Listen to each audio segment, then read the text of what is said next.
Hey everybody, what is going on? HexLex here, got another Master Duel video for you. It's finally time for another edition of This Week in Master Duel. I've actually been waiting for the latest piece of news to be announced before I wanted to come out with this video, and that is of course the new selection pack, but it looks like we're not just getting one, but two. So that is really, really cool. We do have a couple of things to talk about as well besides this, though. Stuff that, as well the name of the series implies, This Week in Master Duel, has happened within the last week of Master Duel, which has actually been a lot more than there usually is. So, aside from the selection packs, which we're going to talk about those in just a second here, there is, of course, the new limited time wallpaper, Stars Align Across the Milky Way, which, of course, I am rocking right over here. So, there is that. On top of that, there is also the new Duel Pass with the Bonfire Mate. I think that's hilarious. I see some people like genuinely upset that it's that Bonfire is the mate, but I think it's really, really funny. I'm here for it personally. I like this for the same reason I want the Maxi sleeves, right? Like, I just think it's funny. So,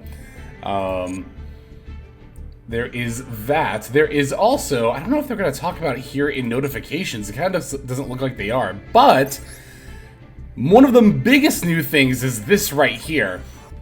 And that is going to be the new rating duel. So there's finally incentive to grind beyond just Master 1, or to Master 1 rather, as there is finally a matchmaking for the kind of ELO style. Like a lot of other digital card games will do this, where once you hit the top rank, right, then you still compete for the highest rating to see who can get that #1 rank.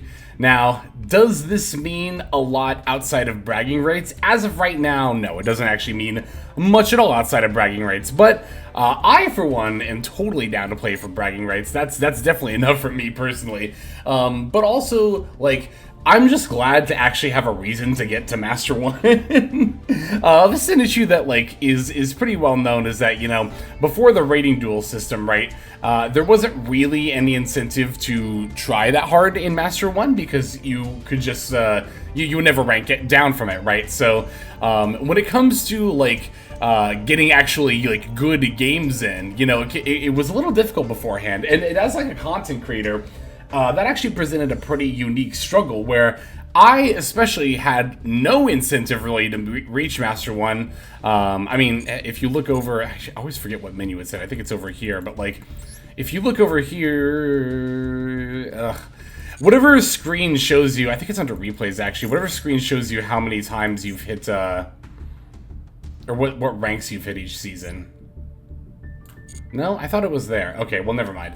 Long story short, I have not actually gone out of my way to get into Master 1 within the last couple of... Well, I haven't done it within the last couple of months, but typically I didn't go out of my way to do it because, again, I was at my detriment as a content creator, because you just get people who concede at the blink of an eye, right, in Master 1. I think anyone who's reached it will be familiar with this, where there's a lot of times where, like, I'll lose the coin flip, and before my opponent even plays a single card, they just concede because they didn't get a hand they liked, right? Anyway, long story short, that is no longer an issue with the new rating duels. Again, there's finally incentive to play competitively in Master 1. As you can see, I've already managed to get up here because I'm that excited to go ahead and try it out. So I'm personally looking forward to it. Again, even if there are no additional rewards just for the pure competitive aspect. However, I do also know that other digital card games have used this kind of ELO system in order to invite high-ranking players to exclusive, like, invitational tournaments. So that would be pretty cool if that ends up being a thing as well. I think there is a lot that Konami could do with it. I just hope that they end up doing something with it. I will make one complaint that I don't like about the rating duels compared to other card games having a similar system.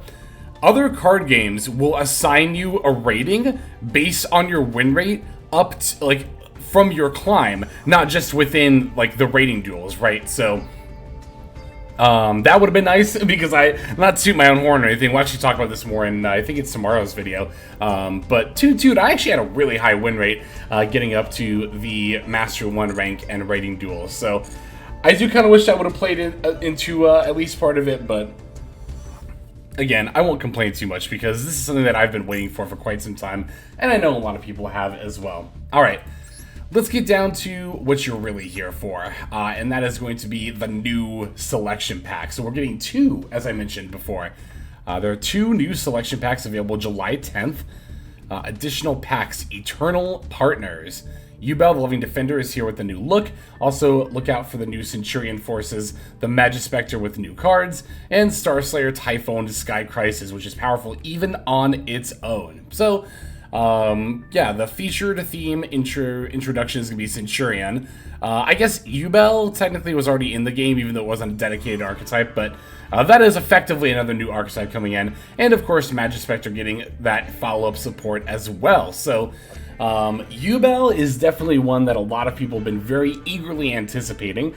This is actually currently like the best deck in the OCG, or one of, if not the best. And it's definitely up there in the TCG as well. Now, of course, there are some factors that lead to Yubel being very, very good in paper that are not present in Master Duel. The most obvious of which is going to be Fiendsmith, right? But that archetype is just broken and makes everything good. Of course, Yubel also being Fiends does benefit a little bit more from that at the very least. But one of the other major things is Veridros, which is a generic rank 10 that has an Omni-Negate effect that is actually not in Master Duel, and a pretty crucial part of Yubel's end board. So we're going to talk a little bit more about Yubel, probably on Thursday. I'll post like a little primer where we'll look over all the Yubel cards, what they do, and we'll talk a little bit about a little bit more about what the Yubel end board probably looks like, as well as, you know, what tier I think it'll be when it comes into Master Duel, and all that fun stuff. So we also have, of course, Centurion. Centurion is a Synchro archetype, kind of centered around making level 12s, which normally a new Synchro archetype would excite me. But Centurion, I'm like, it doesn't really seem that great. Like, I don't think it's a bad deck by any means, but I don't really think it's a particularly good one after reading all of the cards, and trying to understand what the deck does. I kind of fail to see how this deck played pure would make level 12 synchros better than, like, Horus Naturia. I think it's just a straight up, in a lot of ways, well, not a lot, in at least some ways, a kind of better version of this deck. Now, maybe we blend the Centurion cards in with, like, Horus Naturia stuff to help make the level 12 synchros, but all in all, while I will be pulling for the Yubel archetype, I don't have particular plans to pull for the Centurion archetype. If I pull enough of it, I might try it out. It will also, of course, very much depend on how many URs the deck ends up having. So we'll see. We'll see. Magispector, as mentioned, is getting some follow-up support in the form of Magispector Draco Ryu and a couple of other cards as well. This Magispector support, this card in particular, and at least one of the other ones from what I remember. Whoops. Oh, hang on. Can I not scroll down here? There we go. This does also tie into Draco Slayers a little bit, which is kind of cool. Of course, alongside this, did we already see? Yeah, Kieran is already announced to come back, right? It was on the last ban list announcement. So that'll, of course, also be probably an even bigger boost for the Magispector deck is getting Kieran back. But the new support in addition to that will also be quite good for the deck. As far as how good it will be in general, I'm not too sure. I don't know that it'll be better than the current Pendulum, like Panda Magician, Zark deck, or Endymion. I could see a world where Kieran, because Kieran is like relatively generic. I say relatively because it works with like Pendulum in general, right? But so that card coming back might actually see play in like splashed outside of Magispectors. But as far as Magispectors themselves, like, I don't know. I don't know that it was necessarily Kieran being banned that's holding them back in paper play. I suspect that this deck will kind of be similar power to Centurion. I would expect both to be like lower to maybe mid-rogue. But nevertheless, I do think it is some pretty good stuff for the Magispector deck here. I also realize I'm not reading any of these cards' effects out loud because I already know what they do, but I guess we've already gone on this part of the video without reading them out loud. So this one I actually do want to read out loud because it is quite an impactful card. This is going to be another generic UR extra deck staple. That's going to be Super Star Slayer Typhoon Sky Crisis, a rank 12 fiend Dark, 2900 attack and defense, requires 2 level 12 monsters, but like another Xyz monster that aesthetically looks pretty similar to it, we're not actually going to be summoning this using level 12s. During the turn, or a turn after, your opponent special summoned 2 or more monsters from the extra deck. You can also Xyz summon this card by using one monster you control with the highest attack. Your choice, if tied, transfer its materials to this card. If you do, you cannot normal or special summon monsters for the rest of this turn. While this Xyz summoned monster is on the field, neither player can activate the effects of monsters with 3,000 or more attack points. Once per turn, you can detach one material from this card, return one monster from the field to the hand. Yeah, so this card is very, very good. It's extremely generic, as you can tell. It's very much, I would call this a going second tool. Because, of course, you can only summon it during the turn or turn after your opponent special summon 2 or monsters from the extra deck. So, likely going to be the turn after. Even if your opponent is in a position where they can summon multiple extra deck monsters during your turn, that's very likely going to be after they've already set up on turn 1, right? So this is definitely a board breaker style kind of catch-up card. Well, I don't know if I could really call this a board breaker, because it really only has like the one bounce effect, right? But it's definitely, again, intended to be a going second sort of catch-up card, which I think is pretty nice to have for the extra deck in particular, right? Because it can be difficult to main deck board breakers, especially in a best of one format, right? Where it becomes a much bigger ask, and honestly, in my opinion, much worse, to play stuff like Evenly and Lightning Storm. That's not really useful turn 1. If you're going to play board breakers main deck in MD, it's usually going to be like Droplet or Triple Attack that has utility turn 1, right? So Typhone is not a card that has utility turn 1, but by virtue of being in the extra deck, you don't have to worry about opening it going first and then, you know, having effectively one less card, like if you'd open Lightning Storm going first, right? Or Evenly. So the fact that it sits in the extra deck is very good. It can be used can be made using literally any monster, which is also pretty good. You just have to use the one with the highest attack, but again, it could be anything. And it is also balanced because, again, you're not able to summon for the rest of the turn after you activate this card, which is honestly a very, very significant drawback, of course. So, all in all, I like Typhone. I like that they're introducing this kind of a card into the game. And again, I think putting a board breaker style, or rather, it might be better to say going second style card in the extra deck, again, for Master Duel, especially for Best of One, is going to be very, very good. This is the kind of card where you should definitely craft it, even if you're not pulling any of the new pack. If you're saying, I don't care about Yubel or Centurion or Magispector, you should still craft Sky Crisis for sure. I would expect it to show up in just about, I don't want to say just about any, I would expect it to show up in a lot of decks that have the extra deck space, right? So I'm thinking about, you know, what's a good example of a deck I wouldn't put Typhone in? Probably like Math Mech, you know? Math Mech has a pretty tight extra deck, and even if it does have a couple of flex spots, you usually still want to dedicate those to like in-engine stuff. But a deck like Snake Eye, for example, which pretty much no matter what variant of Snake Eye you play, you're gonna have like quite a few leftover extra X spots that don't necessarily need to be dedicated to anything for like in-engine stuff, right? That's the kind of deck that can very easily slot the Typhone into the extra deck.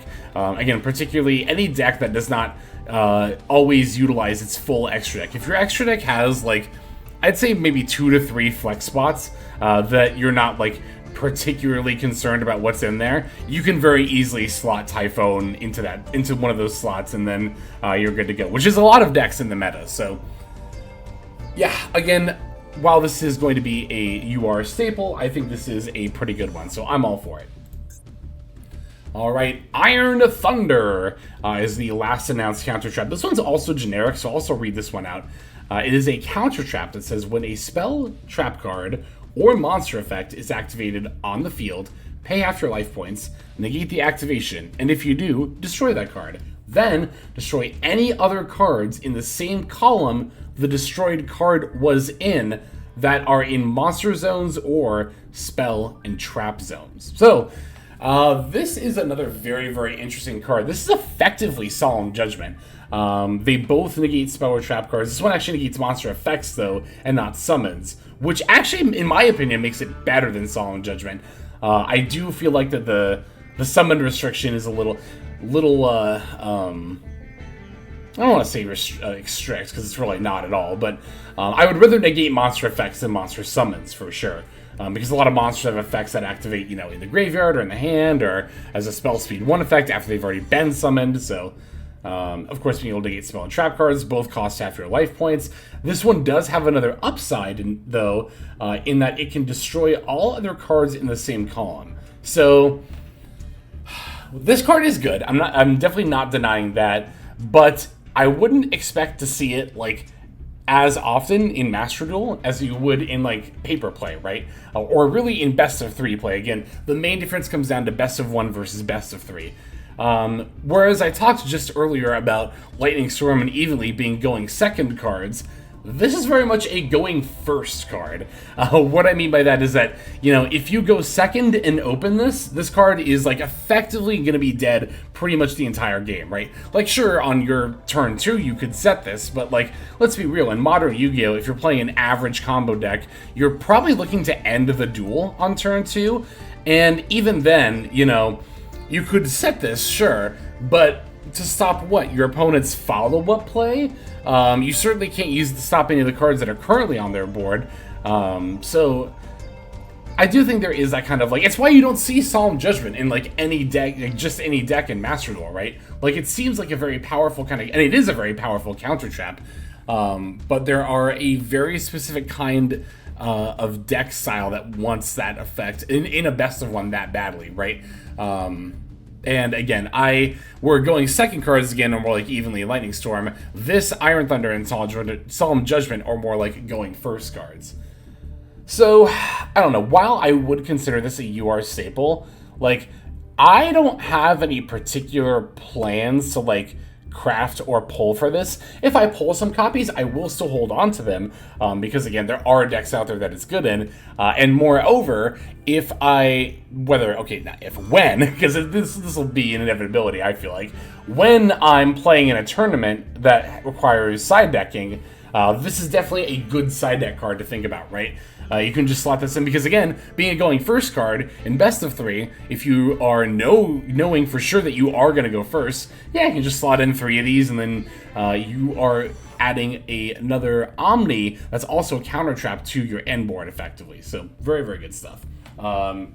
Yeah, I think that this card, again, while a good generic UR staple, is a little bit more niche about how to be played in Master Duel specifically. So, alright, that is just the first of the selection packs, however. There is also the Xyz Explosion pack. So, powerful Xyz monsters such as Radioraptor, Ultimate Falcon, Super Dreadnought, Rail Cannon, Juggernaut, Libby, I never know how to say this. Number F-Zero, Topic Draco, Future I've now gathered in one place. I must check for those aiming to strengthen their Xyz deck. So this one is looking like it's probably going to be a reprint pack. All of the cards here, of course, are already in the game. This is also not the first time we've actually seen a pack like this, though. There were Fusion... It was a while ago, so it might you might not remember, but there were actually Synchro and Fusion packs as well. I think it was actually back when the Fusion Synchro... One of the two, if not the Fusion Synchro events, were coming out, right? So... maybe this means we'll get an Xyz event soon. I don't know. I'm not gonna lie. I'm pretty, like, what's the word I'm looking for? Not burned out, not at all. But, like, it's hard for me to get excited about Master Duel festivals that are just kind of like, oh, play only one extra deck summoning method. I've made a video on this before. I talked about it multiple times, but I think it's just really boring. So, yeah, I wouldn't expect there to be new stuff in here. This, again, looks like a reprint pack. If there were going to be new cards, I think they would have been, like, announced as one of these, like, front-facing 5.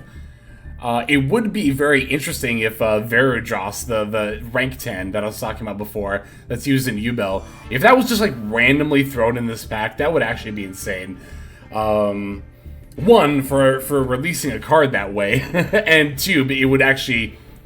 be very, very, very, very, very good for the Yubel deck. So, I've seen other people say as well that, like, there is a shot that maybe the new Raid Raptor cards will be in this pack. Again, I feel like if they were going to do that, they would have, like, you know, kind of put it front and center here like these other 5. So, again, I'm anticipating this will be a reprint pack. I guess we'll see. I'm a little confused about the reprint pack, though. I mean, again, if we get an Xyz event, I guess it'll make more sense. But, like, I don't know. It just seems like these, to me, aren't necessarily, like, the most tantalizing cards to, like, try to sell a pack on. And, like, these are all cards that are used in, like, vastly different decks. I don't know, like, I'm trying to figure out what situation you need to be in that you want to pull from this pack, right? Like, oh, I'm making an Xyz deck, but I don't, or multiple Xyz decks, but I don't have any of the boss monsters. Like, I don't know. But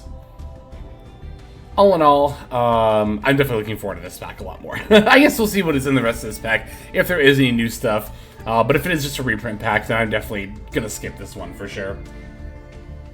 Alright, I don't really think there's anything else I was super interested in talking about. Of course, we already covered the new ban list. There's a tryout duel. Whatever. I don't really... Oh, it already ended, too. I still don't care. I talk about not being excited for Master Duel festivals, but tryout duels even less so. So, anyway. Yeah, I think that's pretty much going to cover it for this one. So, thank you for watching. Again, look out for on Thursday, the day the pack comes out, is when I'll put out my, like, Yubel, I guess, deck primer, where we'll talk about the cards, we'll talk about their effects individually, how many copies of each you can expect to play, what builds and end boards for Yubel are going to look like, and also, of course, what tier I expect Yubel to come in at. So, yeah, but for now, let's go ahead and move on to our outro. Hey everybody, Hexlex here. Just want to give you a huge thanks for watching all the way to the very end of the video. Believe it or not, that is actually one of the best ways that you can support the channel, is by watching the videos in their entirety. But there are many ways in which you can support the channel if you are so interested. The names that you're seeing on screen here, I gotta give an extra special thanks to, because these are people who have chosen to either become a member on YouTube, which if you're interested you can do as well via the join button next to the subscribe button down there, or have signed up over on Patreon and become members there. Link to that is going to be in the description below. Without the support that is being offered by, again, all the people that you're seeing on screen right here, I would not be able to take the time to dedicate to uploading daily YouTube videos. So thank you so very much. But there are also other ways you can support as well.